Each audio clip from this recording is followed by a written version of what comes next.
राजनीतिक परिवर्तन गर्यो, संविधानले नयाँ संरचना बनायो, स्थानीय सरकार बनाएका छौँ, प्रदेश सरकार बनाएका छौँ, शिक्षाका बारेमा संविधानमा त्यत्रा कुराहरू बोलेका छौँ, संविधानमै हामीले प्रदेश सरकारलाई के जिम्मेवारी दिएका छौँ, उच्च शिक्षाका सन्दर्भमा पनि साझेदारीका कुराहरू गरेका छौँ। तर यत्रो ठुलो परिवर्तन पछाडि चाहिँ हामी विश्वविद्यालय कसरी सञ्चालन गर्ने भन्ने कुराहरूको सन्दर्भमा चाहिँ मूल विषयमा प्रवेशै गर्न चाहेनौँ। 2074 सालको निर्वाचन पछाडि जब हामीले निर्वाचन गर्यौँ, संविधानको काम टुङ्ग्यायौँ, 74 को निर्वाचन पछाडि म शिक्षा स्वास्थ्य समितिको सदस्य भएको, संसदमा त्यहीभित्र रुचिपूर्वक काम गरेको सदस्य भएको हुनाले गर्दा पनि मेरो यसमा अलिकति बढी जोड पनि रह्यो र मैले प्रतिपक्षी दलको सांसदकै ठाउँबाट पनि त्यो बेलामा सरकार चलाइराख्नु भएको प्रधानमन्त्रीजीलाई, मन्त्रीजीलाई संसदमा समितिमा पटक पटक एउटा कुरा आग्रह गरेको हो कि यत्रो ठुलो परिवर्तन भयो, चुनाव भयो, अब यो निर्वाचन पछाडि नै हो कि यो सरकारले सबैभन्दा पहिला खास गरिकन नेपालको सन्दर्भमा उच्च शिक्षालाई सञ्चालन कसरी गर्ने भनेर उच्च शिक्षाको एउटा ऐन लिएर आउनै पर्छ। त्यो उच्च शिक्षाको ऐन ल्याइसकेपछि हामीले उच्च शिक्षाको हाम्रो डिरेक्सन के अघि भनेको जस्तै हामी उच्च शिक्षामा लगानी कति गर्ने, उच्च शिक्षामा साझेदारी कसरी, अहिले उच्च शिक्षाको बहस यहाँ मात्र होइन, संसारका थुप्रै हामी अहिले पछिल्लो समयमा खास गरिकन अमेरिकाको अस्तिको राष्ट्रपतिको चुनावको एउटा महत्त्वपूर्ण मुद्दा हामीले हेऱ्यौँ भने उच्च शिक्षामा लगानी कसले गर्ने, खास गरिकन अहिलेको नयाँ राष्ट्रपति आइसके पछाडि वर्षौँदेखि ऋणमा उच्च शिक्षा आर्जन गरेका, उच्च शिक्षा हासिल गर्ने प्रयत्न गरेका विद्यार्थीहरूको ऋण बिनाको विषय त्यत्रो ठुलो विषय बनेको छ अमेरिकाको राष्ट्रपतिको चुनाव।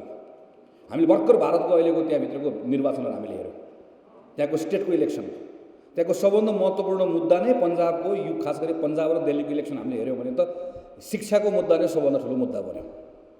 यत्रो ठुलो परिवर्तन पछाडि हामीले पनि यो मुद्दामा अब बहस गरौँ, उच्च शिक्षामा पैसा कसले हाल्ने हो, लगानी कति गर्ने हो, कसले गर्ने हो, कसरी गर्ने हो, विश्वविद्यालय कसरी चलाउने हो, सङ्घको जिम्मेवारी के हो, प्रदेशको जिम्मेवारी के हो, भइरहेको विश्वविद्यालयलाई के गर्ने हो, नयाँ विश्वविद्यालय खोल्ने हो कि होइन, यो सबैका सन्दर्भमा पहिला यसको एउटा प्रबन्ध गरौँ।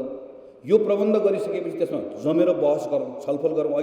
यो यत्रो त्रिभुवन विश्वविद्यालय चलाउने हो कि होइन, अब खुलेर छलफल गरौँ। त्रिभुवन विश्वविद्यालय सबै ठाउँको चाहिँ सम्बन्ध, आङ्गिक क्याम्पस त्रिभुवन विश्वविद्यालयको जुन छ, आङ्गिक क्याम्पस अहिले भएको जति मात्र आङ्गिक क्याम्पस राख्ने हो भने जहाँ आङ्गिक क्याम्पस छैन वा जहाँका विद्यार्थी आङ्गिक क्याम्पसमा पढ्न पाएका छैनन् तिनले किन पढ्न नपाउने, सम्बन्धन दिने हो भने यति धेरै सम्बन्धन लिएर राख्ने हो कि कसरी चलाउने हो।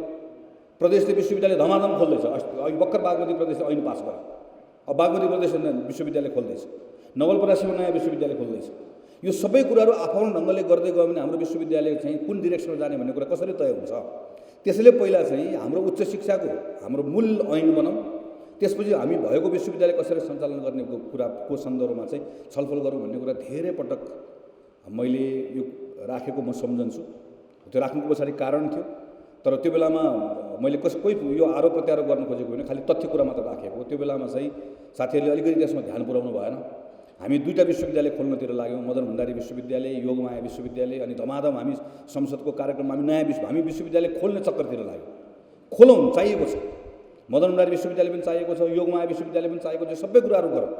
पहिला पनि हामीले विश्वविद्यालय खोल्यौँ, राष्ट्रिय जनक विश्वविद्यालय भन्यौँ, यो विश्वविद्यालय भनेर भन्यौँ, हामीले एउटा डिरेक्सन नदिँदै गर्दा समस्या आएको हुनाले गर्दा रोकौँ भन्ने कुरा गरेको, तर त्यसमा अलिकति ध्यान पुर्याइएन वा पुर्याउनु भएन, हामीले पुर्याएनौँ, सबैले पुर्याउनु भएन, कसैलाई दोष दिएर केही अर्थ भएन, जसको कारणले गर्दाखेरि त्यत्तिकै अलमल भयो। र अहिले फेरि नयाँ सरकार आइसके पछाडि चाहिँ संसद लगातार बन्द हुँदै गर्दा यी सबै विषयहरू चाहिँ हाम्रो प्रायोरिटीमा परिरहेका छैनन्। त्यसैले यो विषयका सन्दर्भमा पनि ठिक कुरा उठाउनु भएको छ। यत्रो मञ्चमा प्राध्यापक सङ्घ अध्यक्षहरू हुनुहुन्छ, अरू महत्त्वपूर्ण साथीहरू हुनुहुन्छ।